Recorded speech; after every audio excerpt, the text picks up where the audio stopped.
Et après le journal, nous revenons au plateau pour la suite de cette émission avec nos invités, Gabé Adjaro, Fiaklo Adanglenou et Adam Adjronou. Nous abordons notre troisième sujet. Nous parlons à présent du Nigeria. Libération de 137 enfants enlevés dans l'état de Kaduna. Plus de 130 personnes ont été libérées selon une information ou bien un communiqué des autorités nigériane, de l'armée nigériane ce dimanche. Il s'agissait des élèves qui font partie d'un nombre plus important d'enlèvements qui ont marqué le Nigeria cette dernière semaine. Alors, selon le porte-parole de l'armée, les otages, 137 donc au total, dont 116 filles et 61 garçons ont été secourus. Finalement, dans l'état de Zamfara, il faut rappeler qu'ils ont été enlevés dans l'état de Kaduna. Ils ont été libérés dans l'état de Zamfara et seront restitués ou donc retournés dans leur état d'origine, dans l'état de Kaduna, selon les autorités. Ce sont des enfants, des élèves âgés de 8 à 15 ans au maximum qui ont été enlevés. On sait que généralement, les ravisseurs sont soit de Boko Haram, soit du groupe État islamique ou d'autres bandits armés qui opèrent à travers des enlèvements de masse contre rançon.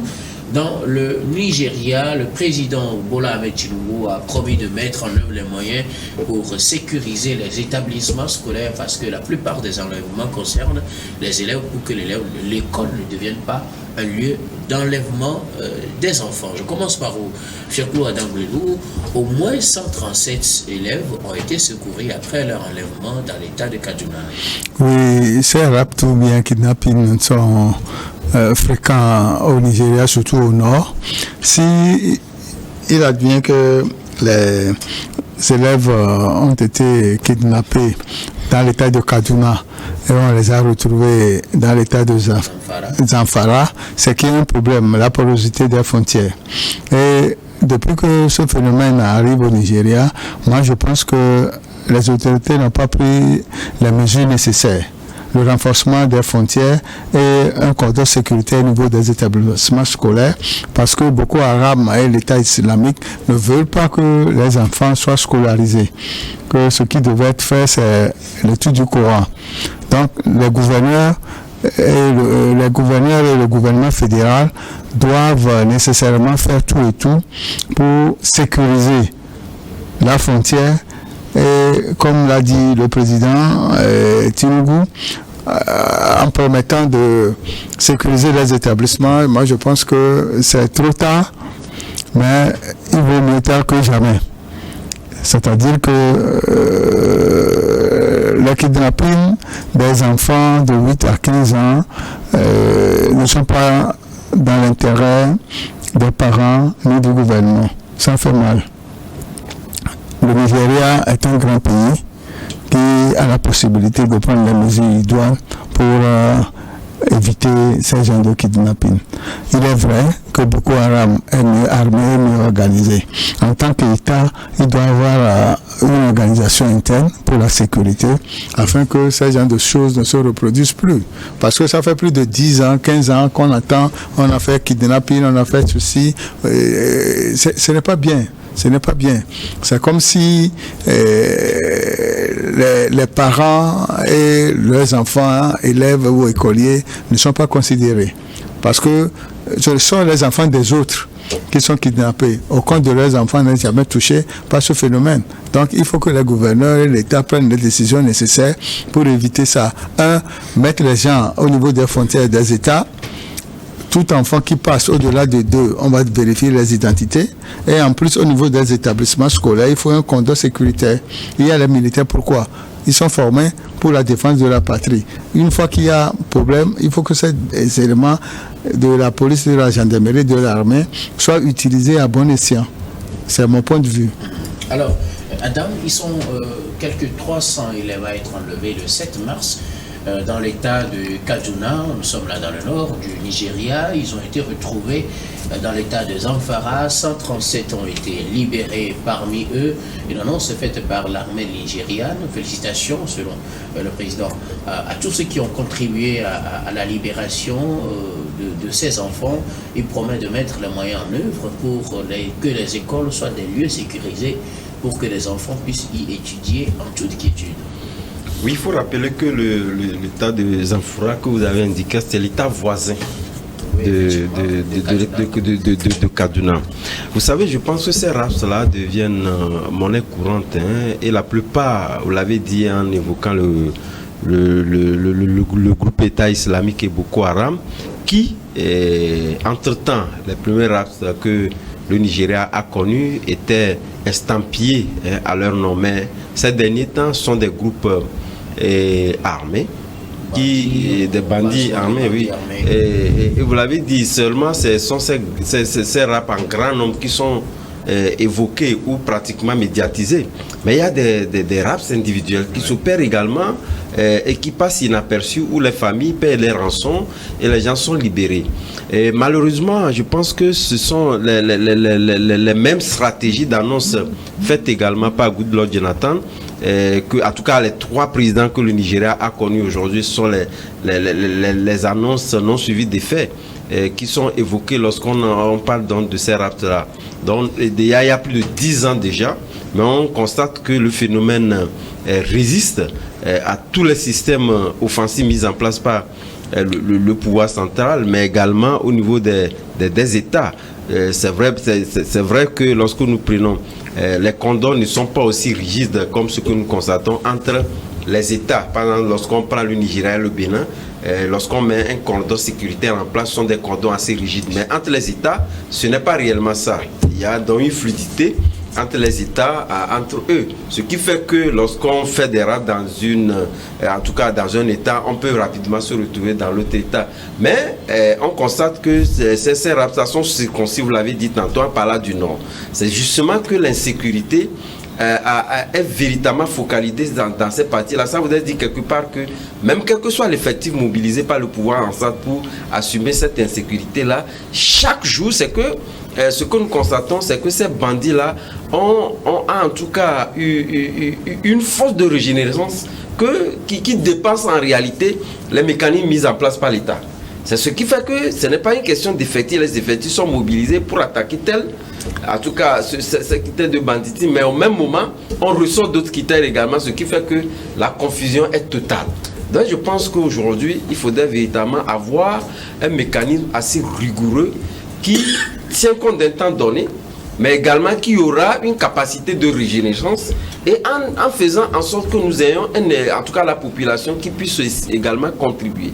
Mais malheureusement, nous sommes face à une population qui elle-même est complice, la plupart du temps, de ces bandits-là, ce qui rend inefficace les mesures mises en place dans un État. Est-ce qu'on peut dire que la population est complice pour la plupart du temps, bon nombre de la population sont pour la plupart du temps complices, parce que les jeunes qui sont la plupart du temps, lorsque vous prenez les pays où, par exemple le Cameroun voisin, nous savons qu'il y a également de ces groupes armés qui surgissent. Il y a la jeunesse qui, en tout cas, contribue aux côtés des forces de l'ordre et sécurité, ne serait-ce que par les renseignements à pouvoir intervenir, ce qui n'est pas le cas. Ça veut dire que vous avez une forte proportion de la population qui est tellement corrompue et qu'on peut naturellement donc acheter, et donc ne réagissent pas, sont pour la plupart du temps passifs face à ces gens de choses. Sinon, dites-moi, vous convenez avec moi que lorsque vous priez, par exemple, les écoles ne sont pas quand même construites dans les brousses. C'est vrai que les gens viennent avec des fusils, etc.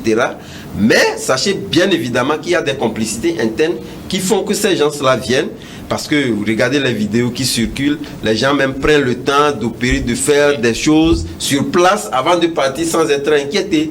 Ça voudrait dire quelque part que ce n'est pas parce que la population est terrorisée, mais justement parce qu'il y a une forte proportion de la jeunesse, cette jeunesse-là qui devait donc contribuer. Parce que, vous savez, lorsque vous prenez ces pays que nous avons connus où l'insécurité est galopante, vous constaterez que les jeunes, c'est vrai que ce n'est pas toujours conseillé de faire l'autodéfense, ils s'organisent quand même.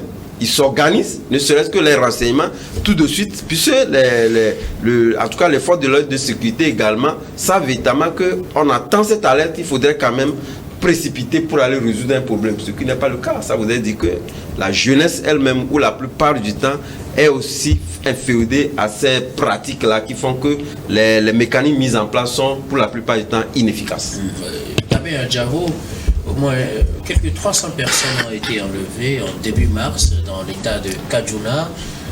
l'armée vient d'annoncer la libération de 137 au moins ce dimanche. L'annonce a été faite ce dimanche. Des filles et des garçons qui ont été retrouvés. Le président félicite tous ceux qui ont contribué à ce qu'on arrive à cette situation de libération de ces enfants et aussi promet de mettre en œuvre tous les moyens pour que les écoles, les établissements scolaires ne soient plus des lieux où on vit en insécurité, où on peut partir le matin et puis ne plus revenir le soir. Oui, moi je suis triste. Il faut relever aussi qu'il y a beaucoup d'élèves qui avaient été enlevés et qui ont fui. Et puis, ce sont les 137 enfants qui sont libérés aujourd'hui par l'armée, dit-on. Parce que moi, tout ça, c'est à prendre avec des pincettes et surtout, parlant du Nigeria, c'est trop de corruption là-bas. Moi, je parlerai de complot, des hauts placés, même de l'armée, de la police, avec ces gens-là, ces organisations criminelles. Parce que, qu'ils me souviennent, depuis avril 2014, avec l'enlèvement de 276 lycéennes de Chibok par le groupe Boko Haram, je suis surpris que jusque-là, on ne continue pas à enlever des élèves et que ni la police, ni la gendarmerie, ni l'État ne fait absolument rien. Pas qu'ils ne font absolument rien, ils sont impuissants, ils font mieux, mais ils n'arrivent pas non, il ne faut rien. Parce que quand vous avez, ce n'est pas la première fois, ce n'est pas la deuxième fois, ce n'est pas la troisième fois. On ne peut pas dire à un État quand même d'être inactif face Je dis, ils ne font rien parce que vous savez quoi? Les jeunes, ces gens-là, ces groupes, ces organisations criminelles, ce n'est pas la première fois qu'ils enlèvent, ce n'est pas la deuxième fois, ce n'est pas la troisième fois, ce n'est pas la quatrième fois. Ils le font toujours, c'est leur mode opératoire. Maintenant, ils font ces enlèvements où? Dans la plupart dans les écoles ou quand les élèves sortent de l'école. C'est comme ça qu'ils opèrent. Maintenant, en tant qu'armée, vous faites quoi? Vous protégez l'école. Oui, c'est ce qu'il a dit qu'il va faire. Cheikh vient de le dire, vous créez une zone de sécurité autour des écoles. Est-ce qu'ils l'ont une fois fait? Est-ce que vous avez une fois entendu que lors de ces enlèvements, ils vont le faire quand? Quand les enfants seront... Non, laissez Tinubu. Depuis Obasanjo, en passant par Murtala, Mohamed, Jonathan, Buhari, jusqu'à aujourd'hui Tinubu. Vous avez vu une seule fois un président dire que bon voilà, compte tenu de ce genre de circonstances, on met tel dispositif en place. Ils ne l'ont pas dit. Et ils ne l'ont pas fait aussi. Ils n'ont rien fait. Moi je dis ils n'ont rien fait parce que les élèves continuent pas à être enlevés. Et ce qui me choque dans cette histoire, c'est que ce sont des enfants de 8 à 15 ans. Imaginez des enfants qui vivent ce genre de psychose. Ils sont plus faciles à manipuler parce que je me dis, quand on les enlève, c'est pour aller faire, comme on le dit, un lavage de cerveau. Les enfants, c'est plus facile à manipuler. Mais quand vous venez enlever des enfants, pas avec des bonbons, mais avec des armes, imaginez ce que peuvent ressentir ces enfants-là. Et il y a d'autres qui ont fui. Ça veut dire qu'ils ont pris conscience du danger qu'ils encourent. Peut-être même que vous ne pouvez pas revenir vivant. Et parmi la plupart du temps, quand on enlève des gens, c'est pas tout le monde qui revient vivant. Ça veut dire qu'on peut tuer aussi. Imaginez un enfant, on tue son frère ou bien un ami devant lui. Imaginez toute la psychose que peut ressentir cet enfant-là durant toute sa vie. C'est en cela que j'accuse l'État qu'ils ne font absolument rien. Au moins protéger les écoles. Là, on va dire que bon, il y a telle chose. Si au moins on a une fois entendu que bon, lors des enlèvements, il y a eu affrontement entre la police ou la gendarmerie et ces organisations criminelles-là, alors on peut se dire que bon, voilà, l'État est en train de faire quelque chose. Mais il n'y a jamais eu rien. Les gens viennent, ils prennent des bus, ils enlèvent les enfants, ils mettent dedans, ils rentrent dans la brousse, tranquillement, ils partent. Et c'est là que bon, tu entends des gyrophares qui viennent et bon, ils viennent constater les dégâts. Eux, ils sont là juste pour faire des constats. Mais c'est après la mort. Ils ne font jamais des actes. Le Nigeria est un État très corrompu. Ça, on le sait tous. Et ces gens-là, ils sont nourris par qui? Ils sont équipés par qui? Ils sont protégés par qui? Par des sommités. Et ces sommités-là se servent de ces gens-là pour régler leurs comptes la plupart du temps. Parce que ces gens-là, beaucoup font des affaires louches. Et il faut avoir des groupes armés qui puissent te permettre de mener à bien tes opérations. Ces gens-là sont même beaucoup plus armés parfois que les polices. il y a certains véhicules qui passent, ceux-là qui ont fait le Nigeria, qui passent les frontières sans être fouillés. Et ces gens-là, dans leur basse besogne, ils font tout ce qu'ils veulent. C'est à l'État de prendre ses responsabilités. Parce que dans cette histoire, je dis que c'est un complot de l'État, de la police et de la gendarmerie et même de l'armée contre les populations. Imaginez un enfant qui... grave, une déclaration. Parce que mais ce n'est pas grave. Ce n'est pas grave. Police, la gendarmerie, Guillaume, imagine. Encore pire, Gabin. Imagine, moi dans ma zone, on enlève des enfants.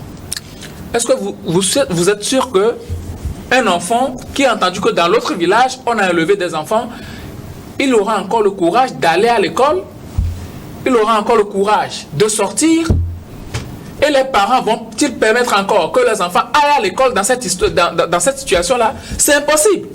C'est impossible. Et que doit faire l'État? C'est pourquoi on dit que l'État a le monopole de la force. Il n'utilise pas cette force-là. Vous aurez aimé qu'on utilise la force. Il vient juste il vient juste pour faire le constat. Et moi, cette histoire-là, c'est que ce sont eux qui sont les complotistes contre la population nigérienne. Merci beaucoup à vous. Nous allons marquer la pause et puis on revient juste après pour la dernière partie de cette émission, dernière partie que nous allons bien évidemment consacrer au Togo.